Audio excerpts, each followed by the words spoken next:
तो दोस्तों आज हम बात कर रहे हैं ऑब्सेसिव कंपल्सिव डिसऑर्डर यानी ओसीडी के बारे में। बार बार मुझे ईमेल आ रहा था कि इसके ऊपर एक वीडियो बनाया जाए जहां पर एक पर्सन को बार बार लगता है कि वो एक पर्टिकुलर एक्टिविटी को रिपीट करे, बार बार उसे कंफर्ट फील होता है उसे रिपीट करने के बाद। वो हो सकता है बार बार हैंड वॉश करना, हाइजीन का ध्यान रखना, बार बार साफ सफाई करना, या पर्टिकुलर एरिया के लॉक को बार बार चेक करना, या भी घर का सिलेंडर बंद हुआ कि नहीं या गैस चालू है कि नहीं वो चेक करना। कोई भी एक पर्टिकुलर ऑब्सेसिव थॉट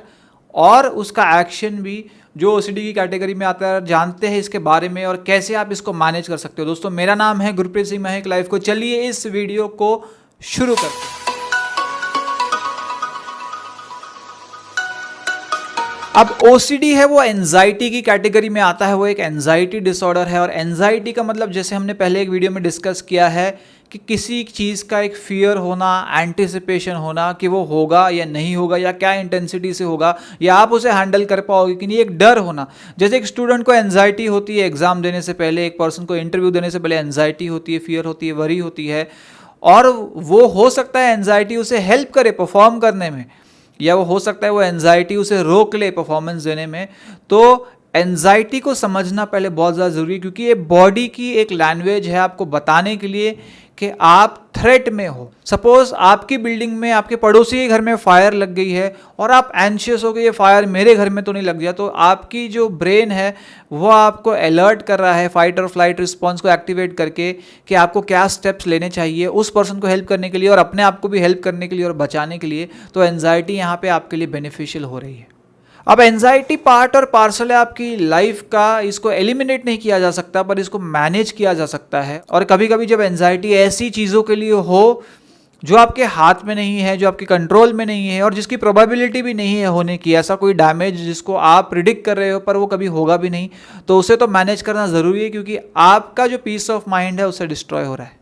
अब दो गलतियां वो लोग करते हैं जिन्हें कोई भी ओसीडी है। पहले तो है जो उनके ऑब्सेशंस है वो उसे एक गलत मीनिंग लेते हैं या उसका इंटरप्रिटेशन अलग करते हैं। दूसरा है कि जो उनकी कोप अप स्ट्रैटेजीज है वो फॉल्टी होती है।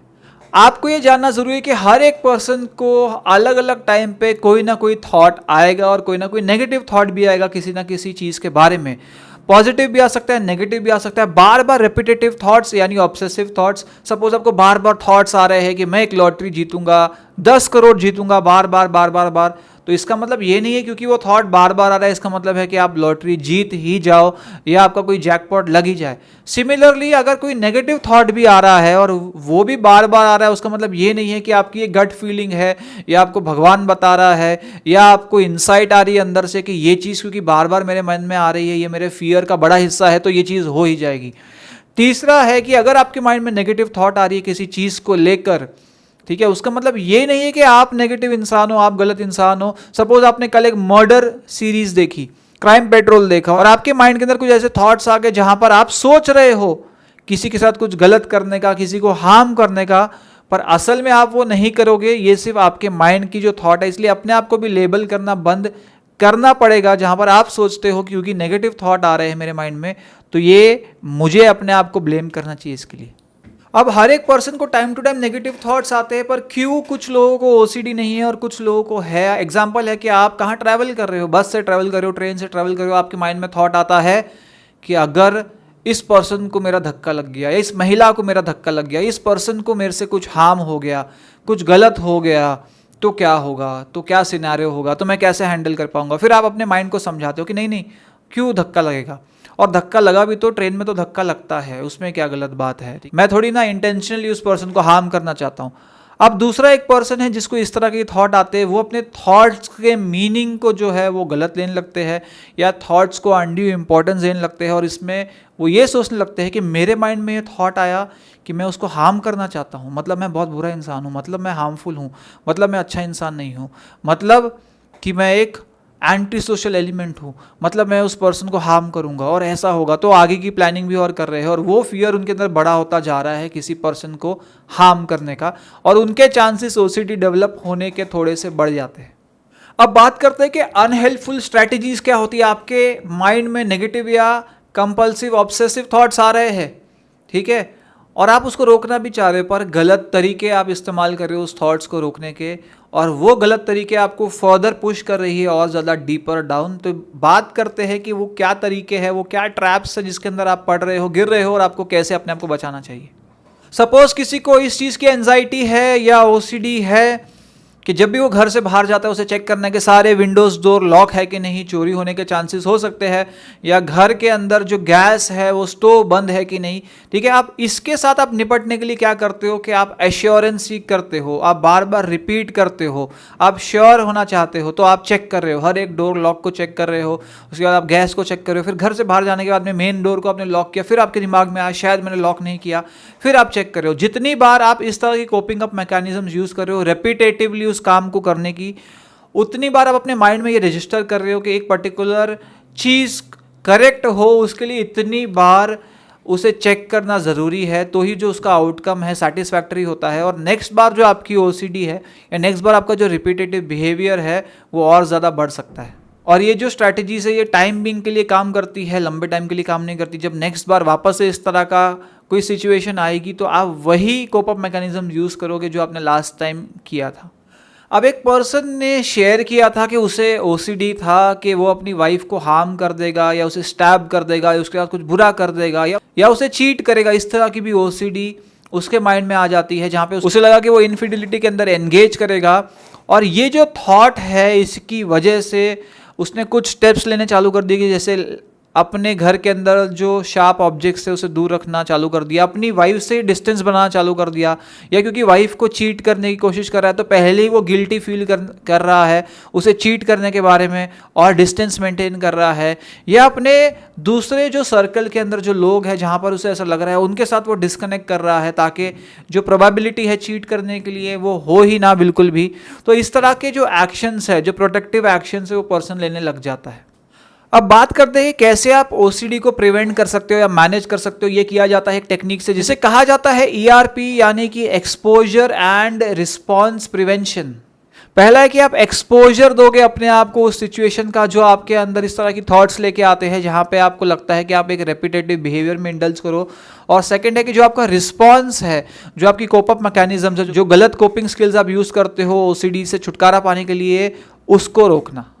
अब ओसीडी को ओवरकम करने के लिए आपको पहले तो बहुत ज़्यादा सतर्क होना ज़रूरी होगा। हो सकता है कि आप अपने साथ एक पेन और एक छोटी सी डायरी अपने पॉकेट में ही रख लीजिए। जब भी आप इंडल्ज करते हो इस तरह के बिहेवियर्स में जो रेपिटेटिव है, अगर आप उसे ट्रैक नहीं रख पा रहे, हो सकता है आपके आसपास के लोग हैं उन्हें ट्रैक रख पा रहे हो और आपको वो हेल्प कर सकते हैं बताने के लिए कि अब आपने इंडल्ज किया था इसके अंदर। तो सपोज एक पर्टिकुलर ट्रिगर इवेंट है, जैसे कि एग्जांपल है आप एक दुकान पे शॉप करने के लिए जाते हो, वहाँ पे आपको बिल को साइन करना है और वहाँ पर जो पेन प्रोवाइड हुआ आपके माइंड में आ जाता है कि ये पेन हज़ारों लोगों ने छुआ है और इसके ऊपर बहुत सारे जर्म्स होंगे, और ये आपका ट्रिगर इवेंट है। आपको मार्क करना है कि आपका फियर लेवल कितना था 1 से लेकर 10 के अंदर, या 0 से लेकर 10 में कितना फियरफुल लग रहा है, कितनी पॉसिबिलिटी लग रही है, कितनी प्रोबेबिलिटी लग रही है कि ये चीज़ हो जाएगी, आप इन्फेक्ट हो जाओगे उस पेन से। तो आपको नोट डाउन करना है क्या वो 2 है, क्या वो 4 है, क्या 5 है, क्या वो 9 है, और आप उसके लिए क्या करते हो। क्या आप उस टाइम पे आपने कोपिंग स्किल्स यूज़ किया, मे बी आपने वहाँ से वॉशरूम में गए, या आपने हैंड सैनिटाइजर से अपने हाथ को सैनिटाइज किया, या आपने एक एक फिंगर को अच्छे से अपने हाथ को 1 मिनट के लिए धोया, तो वो भी आप मेंशन करिए उस डायरी के अंदर। जितनी ज़्यादा आप एंट्री जल्दी करोगे उस इवेंट होने के बाद में, उतना ज़्यादा आप इसके ऊपर काम आसानी से कर पाओगे। अब सेकंड स्टेप है कि आपको एक फियर लैडर क्रिएट करना है। हर बार आपको एक पर्टिकुलर टास्क करने के लिए जाते हो तो आपको फियर हो रहा है, तो आपको एक लैडर बनाना है, आपको स्टेप बाय स्टेप लिखना है। जैसे कि सपोज एक एग्जांपल देते हैं कि एक लड़की है, उसका नाम है नताशा है, वो बहुत फियरफुल है डॉग्स को लेकर, और वो डॉग्स को हैंडल नहीं कर सकती बिल्कुल भी, उसे बहुत ज़्यादा डर है। ठीक है, तो सबसे पहला चीज़ है फियर लैडर के सबसे नीचे होगा कि डॉग्स की फोटोज़ को सिर्फ देखना। तो मे बी वो बोलेगी 0 है मेरी एंजाइटी, या 1 है 10 में से, बिल्कुल भी नहीं है। ठीक है, उसके बाद सेकंड है कोई वीडियो देखना जिसमें डॉग्स मूव कर रहे हैं, तो मे बी वो बोल सकती है कि मेरी जो एंजाइटी लेवल है वो 2 है 10 में से। नेक्स्ट देख सकते हैं कि एक डॉग को दूर से अपनी विंडो से वॉच करना कि वो गार्डन में कहाँ पर दूर खेल रहा है, आप एक सेफ एनवायरनमेंट में हो, आपके यहाँ पर ग्रिल लगी हुई है, तो वो बोल सकती है कि जो एंजाइटी है वो 3 है 10 में से। फिर नेक्स्ट एक पार्क में जाना जहाँ पर डॉग्स बहुत दूर है, आपके पास बाइनोकुलर्स है, आप उससे डॉग को देख रहे हो दूरी से, आप सेफ डिस्टेंस पे हो, तो आपकी एंजाइटी कितनी है। उसके बाद है एक डॉग है जो बंधा हुआ है लीज से, उसे आप 20 फीट दूर से देख रहे हो या 30 फीट दूर से देख रहे हो, तो आपकी एंजाइटी कितनी है। उसके बाद आप 10 फीट दूर से देख रहे हो, फिर उसके बाद आप 5 फीट दूर से देख रहे हो उस डॉग को। फिर एक छोटा सा पपी है, वो किसी एक पर्सन ने उसे पकड़ के रखा है, बहुत ही ज़्यादा क्यूट है, हार्मलेस लग रहा है, उसे हल्का सा टच करने की कोशिश करना, उसके फर को टच करने की कोशिश करना और फिर पीछे हट जाना। नेक्स्ट है कि उस पपी को अपने हाथों में पकड़ने की कोशिश करना, फिर अपने आप फियर को आप रेट कर सकते हो। अगले स्टेप पे आएगा कि कोई एक बड़ा सा डॉग है जो पेट डॉग है किसी का, उसे दूर से लीश के साथ बंधा हुआ आप देख रहे हो, और नेक्स्ट है उसके पास में जाकर आप खड़े हो जाते हो और उसे टच करने की कोशिश करते हो। तो ये स्टेप बाय स्टेप होगा, एक ही दिन में नहीं, अलग अलग दिन पे अलग अलग सिचुएशंस पे आप अपने आप को एक्सपोज करोगे, लोएस्ट फियर से लेकर अपने हाईएस्ट फियर की तरफ, और रेट करते जाओगे कि आपकी एंजाइटी लेवल कितना बढ़ रहा है या कम हो रहा है। इस टेक्निक को आप यूज़ कर सकते हो सोशल एंजाइटी के प्रॉब्लम्स के अंदर, कोई भी फियर्स और फोबियाज से रिलेटेड, जहाँ पर भी आपको लग रहा है कि आपको कुछ फेस करने में डिफ़िकल्टी हो रही है, तो इस तरह से आप धीरे धीरे अपने आप को एक्सपोज कर सकते हो, छोटे छोटे गोल सेट करके, और फिर आप देख सकते हो कि आप कितना कंफर्टेबल हो रहे हो उस चीज़ के साथ में। और last but not the least, आप हेल्प सीख कर सकते हो एक थेरेपिस्ट की, एक साइकोलॉजिस्ट की, काउंसलर की, जो आपको अपने OCD को समझने में हेल्प कर सकता है, उसके ट्रिगर्स को समझने में हेल्प कर सकता है, उसकी कोर रूट इश्यूज़ को समझने में हेल्प कर सकता है, और आपको इसको बाहर आने में असिस्ट भी कर सकता है। तो दोस्तों ये वीडियो था इतनी। अगर आपको वीडियो पसंद आया लाइक करिए, कमेंट करिए, शेयर करिए और सब्सक्राइब करिए चैनल को, और देखते रहिए लाइफ कोच।